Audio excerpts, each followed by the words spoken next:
I want to start today with a scenario. And it's something I think, every single person listening has probably felt or at least seen, and it's Yeah. it's just deeply frustrating. Mm. I want you to picture a specific kind of leader.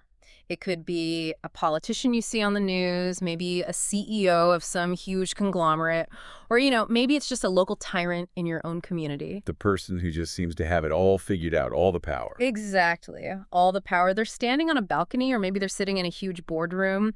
They've got immense wealth. Their power feels absolute. Their influence just seems to reach everywhere. Right. They are winning. In every single measurable sense of the word, they are winning. But, and this is the catch, this is the part that I think keeps a lot of us up at night. We know for almost a fact that this person is corrupt. Right. They've almost certainly lied. They've manipulated people. Maybe they've even, crushed innocent people to get to where they are. Precisely. And then you look at the other side of the street, so to speak. You see the people who are genuinely trying to be virtuous. The good people. The good people. They're honest, they're kind, they try to be charitable, they play by the rules, and yet They're struggling. they are struggling. They're grinding just to make ends meet. Or even worse, they're being actively oppressed by that very same tyrant. And the question that just screams in your head is, why? It's the problem of the prosperous tyrant. And it's probably one of the oldest, most agonizing philosophical questions in all of human history. Why do the wicked prosper while the righteous suffer? It feels like a glitch in the matrix, doesn't it? Or, if you're religiously inclined, it can feel like evidence of divine negligence. Like, is anybody up there actually manning the control room? Is anyone paying attention? Right. Why is the scoreboard reading this way? It feels wrong. It's interesting you phrase it like that, manning the control room, because the source material we are covering today dives headfirst into that exact frustration. But the answer it gives is, well, it's not what you might expect. Okay. It doesn't tell you to just, have faith and wait for the afterlife to sort everything out. Which is usually the standard answer, right? Don't worry, they'll get what's coming to them eventually. Right. But this text takes a very different path. It actually argues that this isn't a matter of divine negligence at all. It's not that God is, sleeping on the job. Okay. It's actually a matter of physics. Physics. Okay, now that is not where I thought we were going with the discussion on morality and tyranny. I was expecting theology, maybe philosophy, but physics. It's a fascinating perspective, and it's incredibly logical when you break it down. Today, we are deep diving into a stack of lecture transcripts and some summary texts that actually date all the way back to July of 1968. Wow. Okay. And they're focused on a very specific, very technical interpretation of a few verses from the Quran, specifically from Surah al-Baqarah, verses 17 through 20. And just to set the stage for you listening, even though this is drawn from a religious text, the analysis here is surprisingly, I would say, clinical. It reads less like a sermon and much more like an instruction manual for a very complex machine. That is a perfect description. The whole mission of this deep dive is to unpack the core philosophical argument that's found in these texts. And that argument is? That the universe operates on two distinct, completely separate planes of law. The physical plane and the moral plane. Okay. And the argument is at the root of almost all human misery, and especially our confusion about why tyrants seem to prosper. It all comes from us mixing these two planes up, confusing the rules of one with the rules of the other. So we're going to be decoding some really vivid metaphors today. The sources talk about travelers lighting fires in dark jungles. There are storms with thunder and lightning, and even the biology of a seed. And these aren't just, poetic flourishes. In this text, they are meant to be precise descriptions of sociological and psychological phenomena. Right. This isn't just about theology. What's being presented here is a whole system of life that tries to integrate science, economics, and morality into a single cohesive framework. So, buckle up. We're going to look at why being good isn't enough on its own to succeed. And why being bad doesn't immediately stop you from winning. Let's jump right in. Let's talk about this first major concept, because it really does lay the groundwork for everything else. You called it the bifurcation of law. The bifurcation, yes. Bifurcation just means splitting into two branches. Okay. And the core thesis here, the absolute foundation of the whole argument, is that the universe is governed by two separate and distinct sets of laws. All right, let's define them. Set number one. Set number one, God's physical or natural laws These are the laws of the tangible universe. So we're talking about gravity, thermodynamics. Exactly. Chemistry, agriculture, biology, the hard sciences. If you jump off a cliff, gravity pulls you down. It's not a suggestion. If you boil water at a certain temperature, it evaporates. These are the laws that govern what the text calls animal life, or, our basic biological survival. Okay, that's clear. The physical machine of the universe. What's the second set of laws? The second set is what the text calls human or moral laws, and it refers to them as divine values. These govern ethics, justice, the distribution of resources, compassion. So the software for society, not just the hardware. That's a great way to put it. These laws govern what the text calls human life, which is distinct from just animal survival. It's about the quality and purpose of our existence. Okay, so we have the physical and the moral. Now, here's where it gets really interesting, and I think, frankly, a bit controversial for some people. The text places a huge emphasis on the neutrality of nature. Yes, this is absolutely crucial for understanding the whole prosperous tyrant problem. The source explicitly states that the physical laws are neutral. They are completely unbiased referees. You don't pick sides. They do not pick sides. They do not discriminate based on your faith or your character or your intentions. Yeah. They only care about one thing and one thing only. Do you follow the mechanics of the law? The source material has that very specific example about agriculture that I found really striking. It sets up a scenario with two characters. We can call them the believer and the non-believer. Right, and this is the perfect illustration. The text asks you to imagine a non-believer. This person might completely reject God. They could be morally corrupt in their personal life. Maybe they're just a total scoundrel. Okay. But this person goes out to their field and they respect the laws of agriculture meticulously. They do the work. They do the work. They till the soil deep. They use the best fertilizer. They analyze the pH balance of the earth. They choose high-quality, genetically robust seeds. They water the crop at the exact right time. They protect it from pests. They follow the science. And then you have the believer. The believer. This person is incredibly pious. They pray all day. They've got a heart of gold. But they don't do the work. They don't do the work. They don't plow the field. They don't bother to water the crops. They just sit on their porch and they pray for a bountiful harvest. So what's the outcome? The conclusion in the source is, it's brutal, but it's completely realistic. The non-believer will reap a harvest. It's a guaranteed result of their actions. And the believer. The believer will harvest nothing. The text says their field will be barren. And the reason given is that God does not block the natural results of effort. Exactly. The source refers to this world as Jahane Amal, which translates to the world of action. And it operates on a strict principle of what it calls fair play. Fair play. That's a term we usually use to mean something like, everyone gets a participation trophy. But here it means something very different, doesn't it? It means something much stricter. Here, fair play means that nature is a consistent, reliable, unbiased system. We knew. Fire burns, water quenches thirst, gravity pulls you down. These forces do not check your moral ID card before they work. Oh, right. Fire will burn the house of a saint just as quickly as it burns the house of a sinner if they're both made of wood and a spark happens to hit them. Nature does not care about your inner state. That is such a critical distinction, because I think we instinctively tend to believe, I'm a good person, so nothing bad should happen to me physically. But the universe is saying, I don't care if you're good. I care if you checked your brake pads. Precisely. And now, if we apply the same logic to the tyrant. This is the key. This is the answer to our opening question. It is. If a tyrant wants to build a powerful empire, and they understand economics, they understand military strategy, they understand organization and technology, if they master those physical laws, they will succeed. They will succeed materially. It's a matter of cause and effect. And the source says God will not step in and stop them, just because they're a bad person. The source argues that for God to intervene and, say, make their bombs duds or their crops fail simply because they are bad would actually be a violation of the law of fair play. It would break the consistency of the entire universe. It would be like gravity deciding not to work for one specific person. The whole system would unravel. Exactly. If you follow the laws of agriculture, you get crops. If you follow the laws of physics, you can build a powerful nation. The laws are available to everyone. That explains so much. It really does. It explains why secular nations, or even nations that we might consider unjust or aggressive, can be so materially dominant. Because they're obeying the physical laws. Yeah.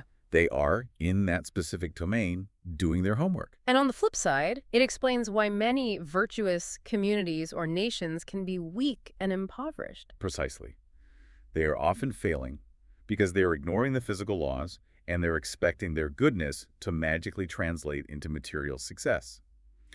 But the text is very, very clear on this point. You cannot pray your way around the laws of physics. That is a hard pill to swallow for a lot of people, I think, but it makes a kind of cold, hard sense. It separates the mechanics of success from the morality of the person who is achieving it. It does. But this leads us to a massive question, a huge one. If physical laws apply to everyone equally, and material success is just about working hard and being smart, then where does faith or morality actually fit into all of this? Is it just a garnish? Is it just a nice decoration on top of the success you build through physics? That's the pivot point. Yeah. That is the exact question the source material then turns to. It argues that while physical laws sustain life, they keep you breathing and eating, it's the moral laws that define the quality and the direction of that life. Okay, quality and direction. And this brings us to that distinction you mentioned earlier between animal life and human life. And this is where we get the butter analogy. I loved this because it's so simple, but it explains the concept perfectly. It does, doesn't it? The text uses the example of ghee, which is a type of clarified butter. But for our purposes, butter works just fine. Okay. Physically, chemically, biologically, butter is butter. It is a source of calories and energy. It's fuel. Right, it's just fuel for the machine. Exactly. Now, if you eat butter, it energizes your body. Your stomach doesn't know the difference. Your cells don't know the difference. It doesn't matter if you bought that butter with your own hard-earned money. Or if you stole it. Or if you stole it from a starving orphan. The biological effect, what the text calls the animal life effect, is absolutely identical. That's the neutrality of the physical law again. The butter works because it's butter, full stop. But, and this is the huge but that the whole philosophy hinges on, the impact on the human life, on your inner self, and on the broader society is diametrically opposite. Because of how it was acquired? The source. The source. The method. The morality of the acquisition changes everything. The honest butter, the one you earned, that sustains a moral order. It reinforces trust, dignity, hard work, and social stability. Okay. The stolen butter, on the other hand, while it feeds the body in the exact same way, it destroys the human aspect of the individual. It introduces chaos, fear, and injustice into society. It corrodes the self. So, to put it simply, animal life is about what do I have? And human life is about how did I get it and what am I doing with it? That's a perfect summary. And the text takes this a step further. It begins to categorize humanity based on this distinction. It says that initially, the Quran mentions three groups. You have the believers, the disbelievers, and the hypocrites. Right, that's a pretty standard categorization. It is, but the analysis in our source material argues that when you really look at the mechanics of this system, it boils down to just two groups. Two? Which are? Those who follow the divine values and build a just society and those who don't. That's it. It collapses the disbelievers and the hypocrites into one category of people who operate outside the moral law. But wait, what about the third group? Because the source explicitly mentions a third type of person, a group that it seems to single out for rejection. This is one of the most provocative and, frankly, counterintuitive parts of the entire lecture. The third group it refers to are those who retreat from the world. Monasticism. Monasticism, asceticism, people who believe the material world is a prison or inherently evil. So they go and live in a cave to be holy and get closer to God. The hermits, the people who think that to be truly spiritual, you have to hate the world and detach from it completely. Exactly. And you would think in a religious text that these people would be praised, held up as the ultimate examples of piety. Right. They are sacrificing everything for their faith. But the source material absolutely slams this approach. It doesn't just disagree with it. It calls it a path to a dark future. It sees it as a complete failure. Why? I mean, that seems so counterintuitive. Why would sacrificing everything for God be seen as a bad thing? The logic chain here is fascinating, and it's built directly on the previous points. The text defines true deen, which we can translate as a true system of life, or faith, not as just a belief in your head, but as an active program of spending your resources for the welfare and development of all humanity. Spending. Okay, so giving back, charity, building things. Exactly. It's an active, productive role. But here is the catch. Here's the logical trap that the ascetic falls into. What's that? You cannot spend what you do not possess. Oh, I see where this is going. You cannot distribute poverty. You can't give away what you don't have. If you want to feed the hungry, you first need to have food. If you want to heal the sick, you need to have medicine and hospitals. If you want to protect the weak, you need to have power. And where do all those things, food, medicine, power, come from? They come from mastering the physical laws. They come from conquering nature, from science, technology, agriculture, industry. Wow. So the argument is that mastering science and technology is not optional. It is a prerequisite for true faith. So the person who retreats to a cave. The person in the cave isn't conquering nature. They have no resources. They have nothing. Therefore, the question of spending on humanity doesn't even arise for them. They've disqualified themselves from the very game they claim to be winning. That completely turns the traditional view of holiness on its head. It's saying that if you ignore science to focus solely on spirituality, you aren't actually being spiritual, you're being useless. Harsh, I know, but that is exactly what the source implies. It says those who fail to conquer natural forces have a dark future because they are weak and they have nothing to contribute. And in this system, weakness is not a virtue. It's a failure to fulfill your potential. So the ideal believer described here is a synthesizer. A synthesizer, yes. Someone who first masters the physical world to generate power and resources, but then, and this is the crucial second step, subjects all of that power to the moral laws for the benefit of everyone. So you need both the engine, which is science, and the steering wheel, which is morality. That is a perfect analogy. Materialism, our prosperous tyrant, is an engine with no steering wheel. It goes incredibly fast, but it's destined to crash. And monasticism. It's a steering wheel with no engine. It has a beautiful direction, but it's sitting still. It goes nowhere. You need both to have a functioning vehicle. Speaking of crashing, let's get into the metaphors of instability, because the text uses some really vivid imagery to describe what happens to a society that has the engine but no steering wheel, the society with material progress but no moral grounding. It does. It starts with the metaphor of the hasty flame, the fire that a traveler lights in the dark. Okay, paint the picture for us. What's the scene? Imagine a traveler lost in a dark jungle. It's pitch black, terrifying, you can't see a thing. He manages to gather some dry grass and twigs, what the text specifically calls rubbish, and he lights a fire. Okay, so suddenly there is light. There's hope. Yes. For a moment, his immediate surroundings are illuminated. It's bright, it's dazzling even. The traveler feels safe. He can see the path for a few steps ahead. And this fire represents? It represents material progress driven by human intellect alone, unaided by the permanent guidance of revelation or divine values. It works. It absolutely provides light. It creates wealth and power. But there's always a but. But it's a hasty flame. The fuel, the rubbish, is cheap and temporary. It burns hot and fast, but it doesn't last. The fire burns out quickly. And here is the profound insight from the text. What happens when it goes out? When that man-made fire burns out, the darkness that follows feels deeper, more profound, and more blinding than the darkness that was there before. That's a deep psychological truth, isn't it? If you're accustomed to the dark, your eyes adjust, you cope. But if you have a bright flash of light and then it suddenly vanishes, you are left completely and utterly blind. That's it exactly. The text is arguing that society is built only on materialism. Think of powerful empires that rise and fall, or economic bubbles that burst. They shine brightly for a moment. They look incredibly successful from the outside. They have light. They have the light, but because they lack the permanent values to sustain them, they burn out. And the collapse leaves them in total confusion and despair, a darkness worse than before they started. Then the text shifts from the fire to another metaphor, the storm, with the rain, the thunder, and the lightning. Right, and this metaphor is meant to describe the internal chaos of an unjust system. The text makes a comparison. In nature, things are generally clear. A lion is a predator, a sheep is prey. You know where you stand. There's a certain brutal honesty to it. But in a human society that lacks divine values. Things get mixed up. They get confused. Wolves, the text says, can look like humans. They wear suits, they give eloquent speeches, they promise you prosperity. So the storm represents this chaotic system. Yes, where beneficial rain, which could be economic prosperity or technology, is mixed with destructive lightning, which is the exploitation and injustice that comes with it.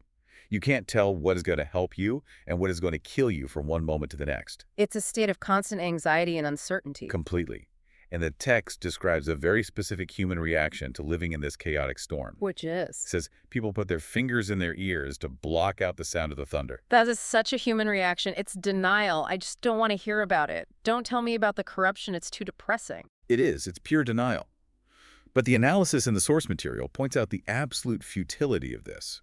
Putting your fingers in your ears might stop the noise, but it doesn't stop the lightning from striking you. It doesn't stop the flood from washing you away. You're ignoring the symptom, but the cause is still there.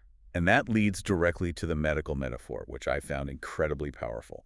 The text talks about treating smallpox blisters. Right. Tell us about that. This is a direct critique of what we might call reformism, or patchwork solutions today. The text compares a fundamentally corrupt social system to a body with infected blood. Okay, the whole system is sick. The whole system is sick, and the corruption breaks out on the surface, on the skin, as blisters. These blisters are the social problems we see and complain about every day: crime, poverty, inequality, political scandals. And our natural response is to try and fix them one by one. Exactly. We see a blister, and we put some ointment on it. We create a new law. We start a charity. We protest one specific injustice, and then another blister pops up over there. We're constantly just treating the symptoms. But the source material argues. It argues that you cannot fix the illness by treating the blisters, because the blood itself, the fundamental system, the core values, is infected. You have to change the blood. You have to perform a total systemic overhaul. Ointment on a blister is just another form of putting fingers in your ears. It makes you feel like you're doing something productive, but the patient is still dying from the inside out. That is a scathing critique of how we so often handle our social issues.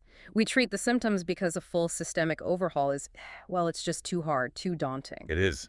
Or it's because we don't even understand the root cause. We're so busy putting out fires that we don't realize the whole house is wired incorrectly. We confuse the symptoms with the disease itself. Okay, I want to circle back now to our opening hook. We started with the prosperous tyrant, and we've established that they prosper because they are effectively using the physical laws. Yes. And we've also established that their success is inherently unstable. It's that hasty flame. But the question remains, why does it sometimes last so long? Why doesn't the flame go out immediately? Why isn't the wolf caught and stopped right away? This is where the text introduces the concept it calls the law of respite. Respite. So a delay, a period of rest. Yes, exactly, a delay. The text directly asks the question we all ask. Why doesn't God punish the wicked immediately? Yeah. Why isn't the tyrant's neck wrung the very moment he oppresses someone? We want that instant karma. We want the thunderbolt from the heavens. We do. We crave that immediate cinematic justice, the movie ending. But the source says that would actually violate another fundamental law of the universe, the law of growth. And to explain it, it uses the metaphor of a seed. Okay, a seed. Think about it. If you plant a seed, it doesn't matter if it's a seed for a beautiful fruit tree or the seed of a poisonous weed, does it appear as a full plant the very next second? No, of course not. It takes weeks, sometimes months, or even years. It has to germinate, take root, grow. It needs a time lag. It needs a period of respite in order to grow and reach its full potential. The text argues that human actions, both good and bad, are seeds. They require a natural period of time to manifest their full consequences. So the delay isn't divine negligence. It's a biological or maybe a sociological necessity. That's the argument. The harvest must follow the seed, that is an iron law, but it cannot happen simultaneously with the sowing of the seed. The tyrant is planting seeds of destruction. The fact that the tree hasn't fallen on his head yet doesn't mean it won't. It just means the crop is still in its growth phase. That's a terrifyingly patient form of justice. It is, and it leads to another specific concept in the text, the term istidraj. Okay, what does that mean? It's a complex term, but it essentially means gradual destruction, or being led to ruin step by step in a way that you don't even notice. How does that work in this context? Well, think about the tyrant. Because he is prospering materially. Remember, he's mastering the physical laws, so his economy is booming, his army is strong, people are cheering for him. He is lulled into a false sense of security. He thinks he's doing everything right. He thinks, look at me, I'm winning, I must be blessed, I must be doing everything right. He sees his success as a sign of approval. He mistakes the respite, the time lag, for divine endorsement. Precisely. He doesn't perceive that he is actually moving steadily toward his own destruction. The text says it happens from where they do not perceive.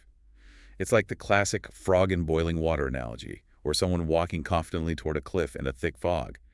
You feel perfectly safe and secure until the very last second when the ground disappears beneath your feet. There's a visual in the source material that really just stopped me in my tracks.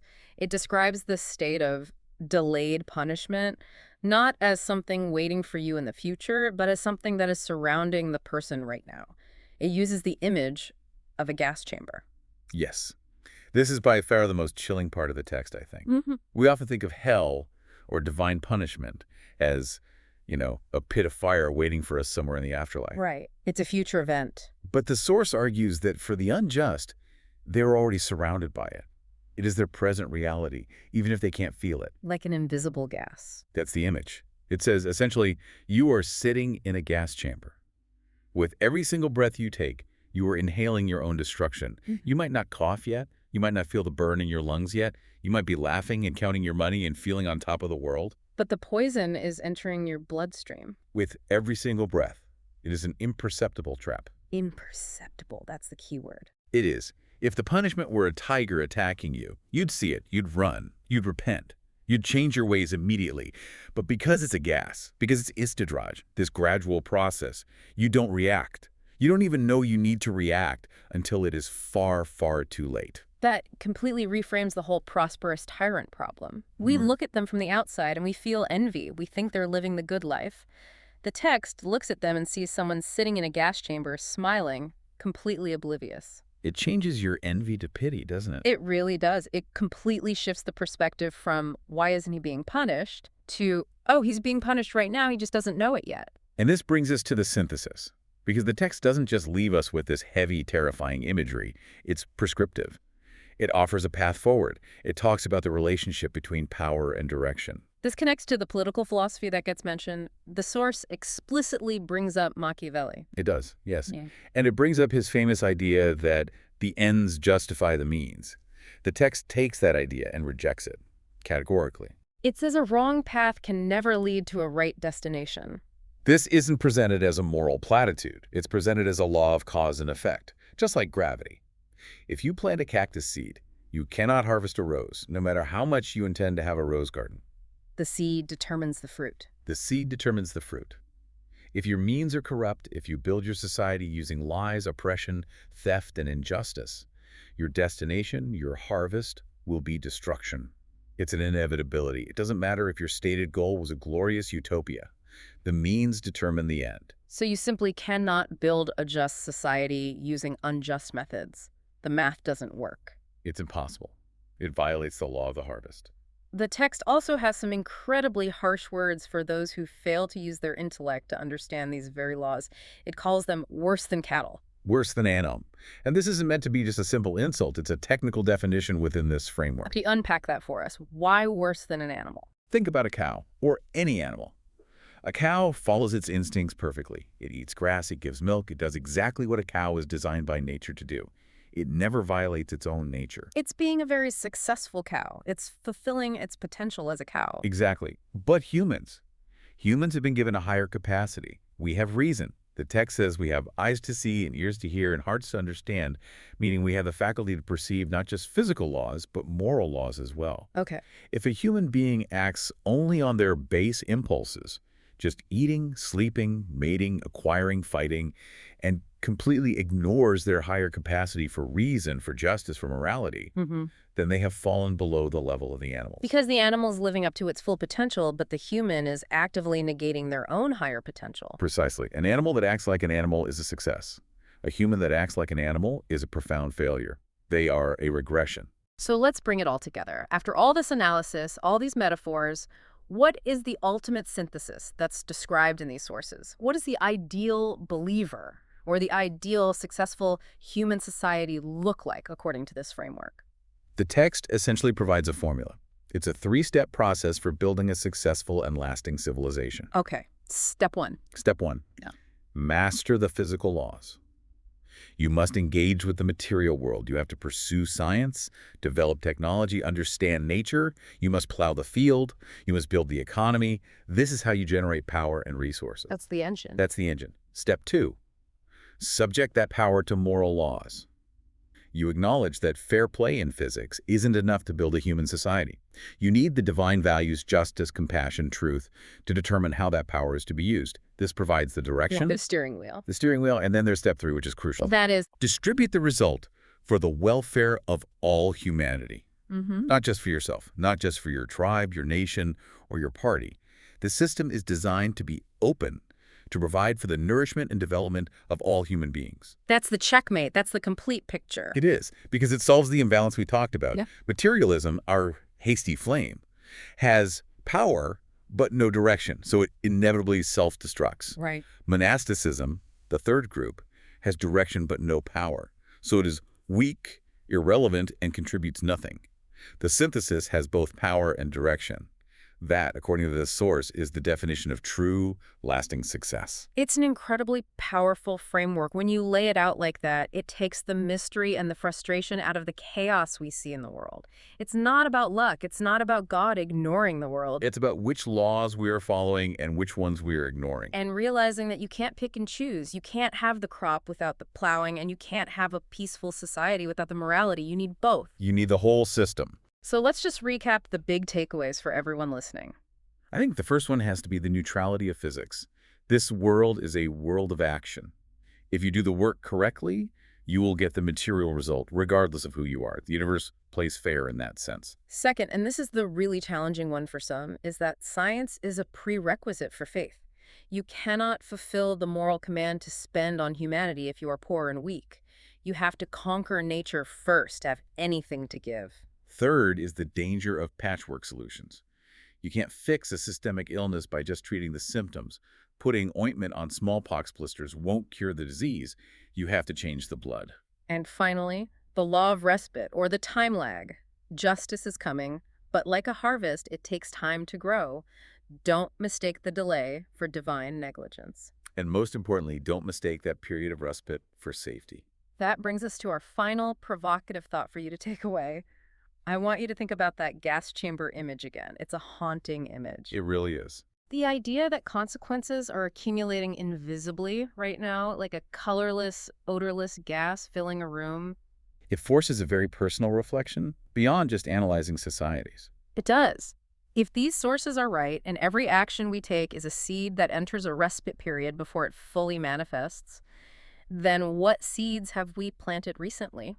Personally, in our families, in our communities, what seeds has our society planted?